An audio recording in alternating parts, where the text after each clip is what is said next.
Dubai was supposed to be untouchable. The future, the flex, the city people visited just to prove they made it. And then the drones hit. One strike, then another, then another. Suddenly, the most connected airport on Earth looked fragile. And the craziest part? Tourists didn't stop traveling. They just stopped choosing Dubai. Because while headlines were exploding across the Gulf, another country was quietly winning. Malaysia. And I don't think people realize how big this shift actually is. See, this is what the travel industry never tells you. Luxury alone is not enough anymore. People want something real, not just skyscrapers, not just gold-plated hotels, not just cities that look expensive on Instagram. They want culture, energy, food with memory attached to it. That's where Malaysia becomes dangerous. Because the moment people land in Kuala Lumpur, the comparison starts falling apart. Dubai feels engineered. Malaysia feels alive. And there's a huge difference between those two things. March 2026 proved it. While major airlines were suspending routes across the Gulf, Malaysia welcomed nearly 2.8 million visitors in less than a month. That is not random tourism growth. That is global redirection. People were looking for a safer alternative and accidentally discovered something better. And honestly, I think Malaysia has been underestimated for years, not because it lacked quality, because it never screamed for attention. Malaysia doesn't market itself like Dubai. It doesn't need to. The country just quietly over-delivers. You see it the second you check hotel prices. In Dubai, luxury feels performative. In Kuala Lumpur, you get rooftop infinity pools, skyline views beside the Petronas Towers, 5-star service, without feeling like your bank account just got mugged. And then the food arrives. This is where Malaysia completely destroys the comparison. Because Dubai has restaurants, Malaysia has food culture, real food culture, the kind built by generations. Nasi lemak at sunrise, roti canai flipped in front of you at 2 a.m., char kway teow that tastes like somebody's entire childhood. This isn't curated for tourists. This is identity, and travelers feel that instantly. That's why people come for 1 week and somehow start checking apartment prices before they leave. Then there's the geography, and this part honestly feels unfair.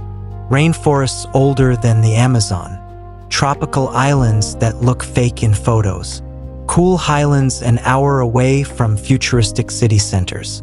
Malaysia has the kind of natural beauty money cannot manufacture.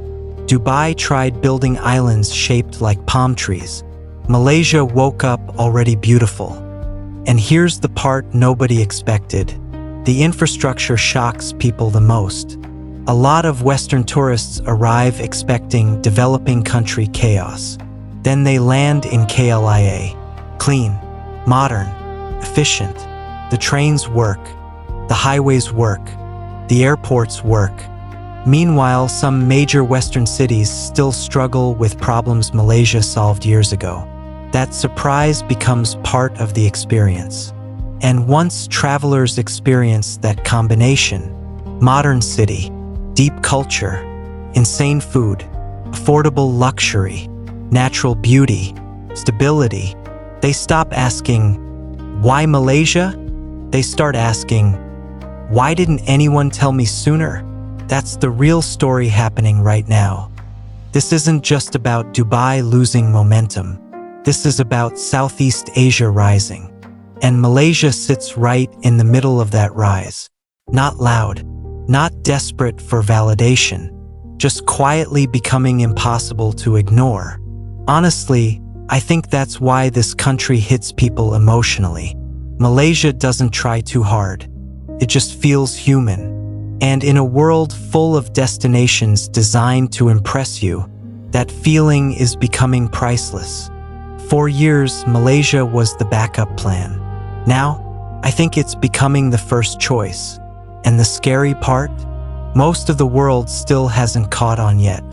But they will, very soon. Because once a country reaches that tipping point, everything changes. You can already see the early signs. More Americans choosing Kuala Lumpur over expensive Gulf stopovers. More European travelers staying longer in Penang than planned. More digital creators quietly relocating to Malaysia without making a big announcement about it. And when that starts happening consistently, that's when a destination stops being underrated. It becomes inevitable. But here's what fascinates me most. Malaysia didn't become attractive because of one giant moment. It happened slowly, quietly, almost invisibly. While the world was distracted chasing louder destinations, Malaysia kept improving. The airports got better. The roads got better. The cafes got better. The cities got cleaner. The food somehow got even more ridiculous. And nobody outside the region noticed in time. That's why first-time visitors always sound shocked. Not impressed. Shocked. Because the version of Malaysia they imagined in their head and the reality they walk into are completely different worlds.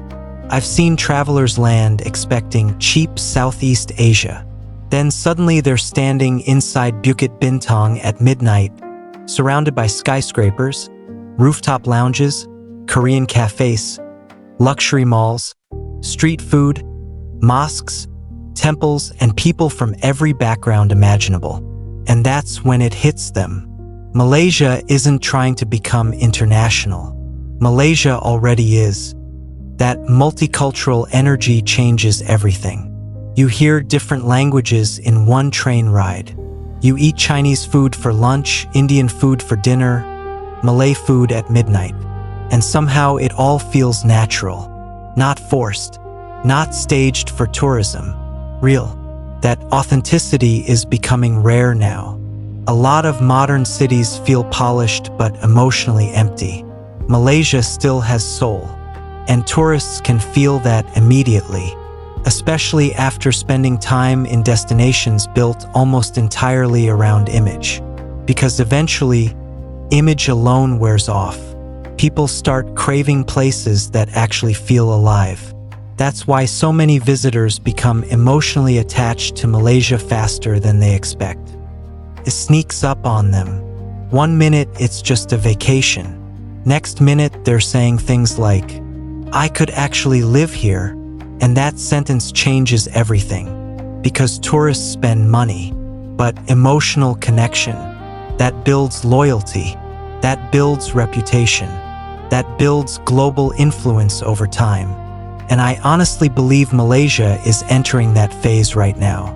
Not as a trend, not as a temporary alternative, as a genuine global destination people will keep talking about for the next decade.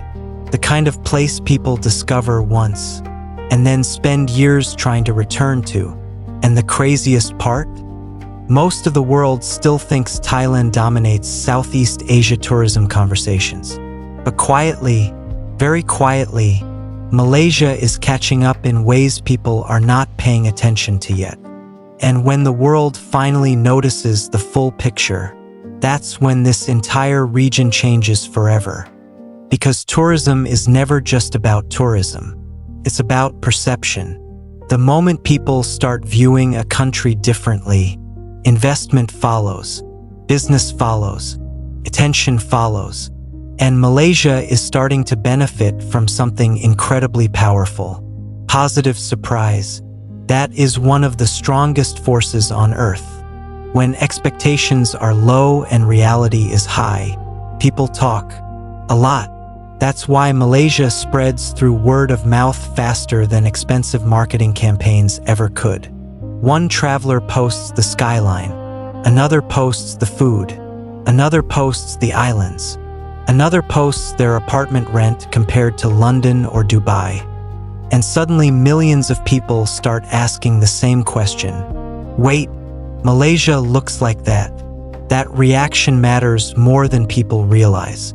Because modern tourism is no longer controlled by travel agencies. is controlled by emotion. TikTok, YouTube, Instagram. One viral video can completely reshape how an entire country is perceived. And Malaysia is almost built for the internet. The visuals are insane. Futuristic skylines beside jungle landscapes. Luxury malls beside night markets. Mosques beside temples beside skyscrapers. Every 5 minutes feels like a different country. That contrast keeps people watching. But there's another reason Malaysia is rising that nobody talks about enough. Burnout. People are exhausted. Exhausted by overpriced cities, overcrowded tourism, fake luxury, destinations that feel more like advertisements than actual places. Malaysia feels refreshing because it still feels accessible. Human. You can still sit at a roadside stall eating unbelievable food for almost nothing, then walk into a luxury rooftop hotel 30 minutes later. Very few countries balance those two worlds this naturally, and travelers remember that feeling, especially now, because after years of global chaos, people care about comfort differently. Not just luxury comfort, emotional comfort, safety, warmth, ease, friendliness. Malaysia quietly delivers all of it.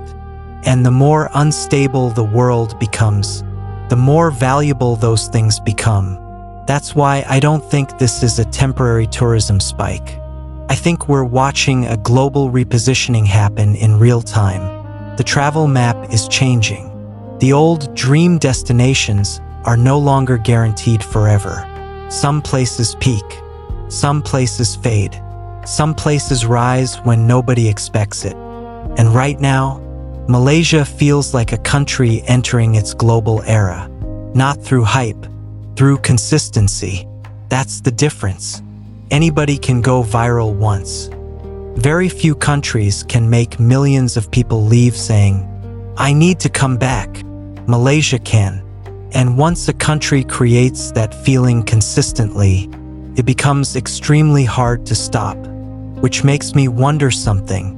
If this is what Malaysia looks like now, what happens when the rest of the world finally catches up?